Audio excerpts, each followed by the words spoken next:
My girlfriend cheated on me with her ex and I don't know what to do. I'll start with some background information. I'm 31 years old and my girlfriend is 30. In July of 2019, we began conversing outside of Match.com. In late September, we became a couple for the first time. For a long period, everything was going swimmingly. I invited her to come in with me in February 2020, but she thought it was too soon, which I understood.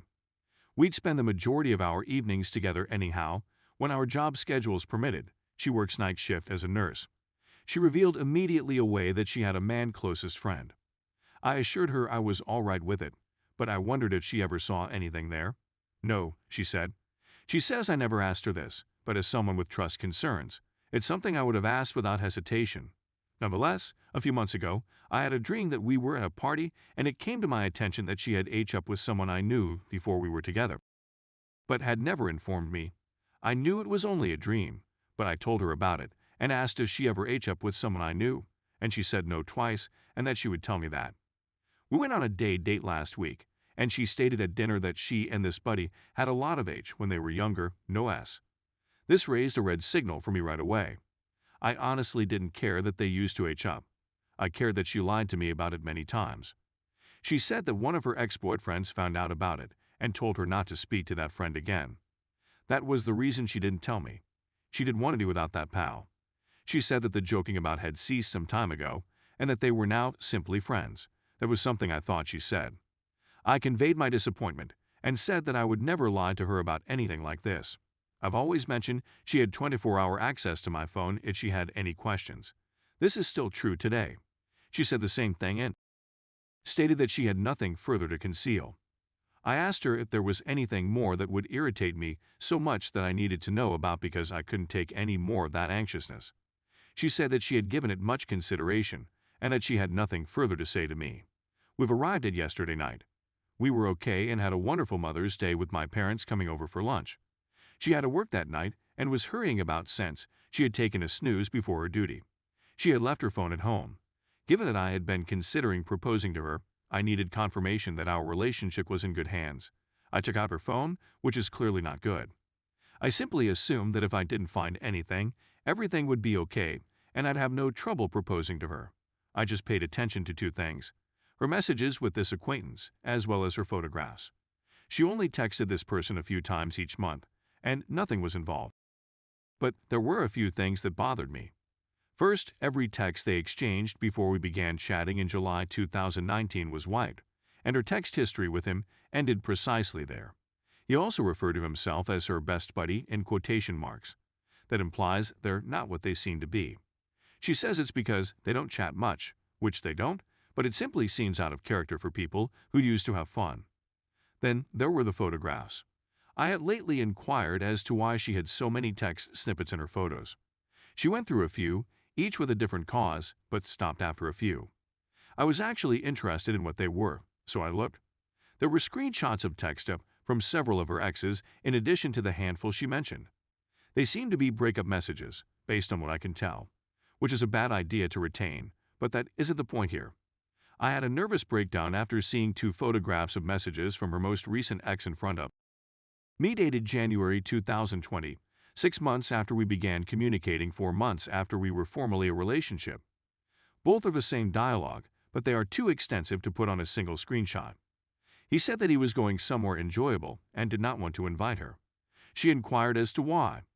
He said that he did not want her partner to find out or seek her down, and that others could learn about her filthy little secret. She informed him that he enjoyed being her filthy little secret, and that she had just spent 2 days at his place, and that it was just where she wanted to be. She inquired if he was bothered by the fact that she had a boyfriend. He answered he didn't have a crystal ball when she asked whether he felt they had a future together.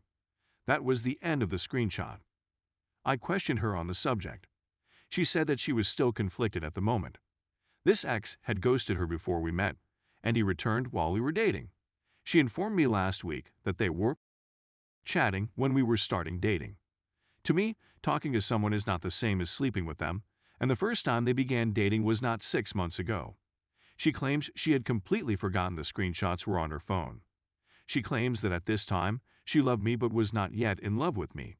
She said she didn't know what she wanted, but when she realized she wanted me, She ended her relationship with her ex for good. There was also the matter of the ex's daughter, to whom she became quite devoted. She became enraged and turned the situation around on me, claiming that it all occurred a year and a half ago, and that it shouldn't be a problem anymore. She stated she informed me she was dating him and that the specifics didn't important. I understand why she's upset that I looked through her phone, but I believe I had a solid cause to do so. I adore her and don't want to lose her, but I believe I'm nearing the end of my rope.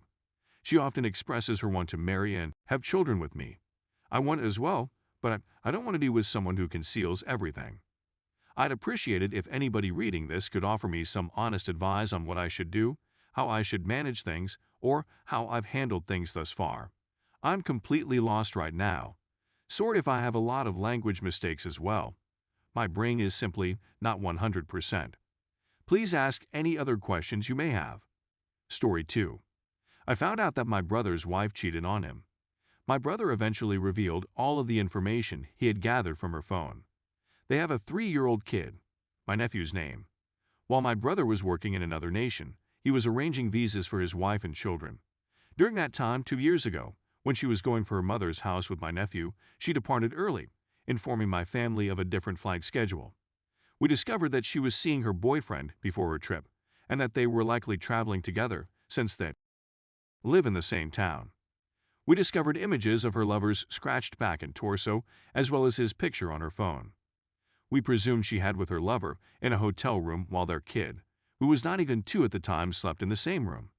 We also discovered that after she had her visa, she came with my nephew, but she was video calling her boyfriend as my brother left for work. At the same time, Mom used to discuss divorce with my brother every other week.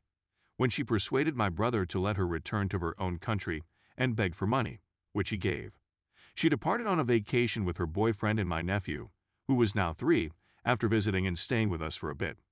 My brother, feeling something really wrong, decided to return as well. She panicked as he began gathering evidence and fled to her mother's house, which was in a different state. She was still going on dates with her beau. She went insane when my brother informed her family that she had cheated on him, denying the charges, putting her pals on the position, and forcing them to speak falsehoods. When my parents went to see their grandson, they observed how emaciated he had grown. They were received by her angry relatives, who scolded my parents and told them the worst things imaginable. When my brother discovered that she had not 1, but 2 affairs, one with someone close to her family, he informed her family. She went on and texted me about how we had stolen money from her, which we never did, as well as messages referring to the females in my family as WH'ing and other expletives and threatening to destroy our life. I discovered that she had repeatedly contacted and texted my mother. My mother, on the other hand, was not aware of the calls since she is not technologically adept, and I'm relieved she did notice. Of course, all of this had a significant impact on my family. I could sense sadness in my brother's voice as he told us everything. My mother was taken aback since she had never been insulted in such a way before. My father was astounded as well, and became hostile in her comments towards her. However, we had to calm him down. It was also a major surprise to me. I had trusted her, I had assisted her when she had little arguments with my parents, and I had refused to believe my own mother when my brother's wife assaulted my mother's foot. When my father called the cops, I shielded her, but my mother decided to withdraw the complaint. I protected her since she was going through the immigration procedure and a police record would prevent her from traveling. After that occurrence, my parents did not trust me for a long time. But once she returned to her own family, I learned more about her deceptive behavior. My unfortunate brother had to return from a very well-paying job. My family is now attempting to understand the laws as well as how to cope with a dishonest, cheating, manipulative lady, and how I may get custody of my brother's kid. What hurts the most is not being duped. What the poor kid would have to go through is what saddens the most. He can't even talk correctly, much alone understand what's going on around him. The questions he will have to answer in the future. I really don't want him to be psychologically harmed, but I'm worried the damage has already been done.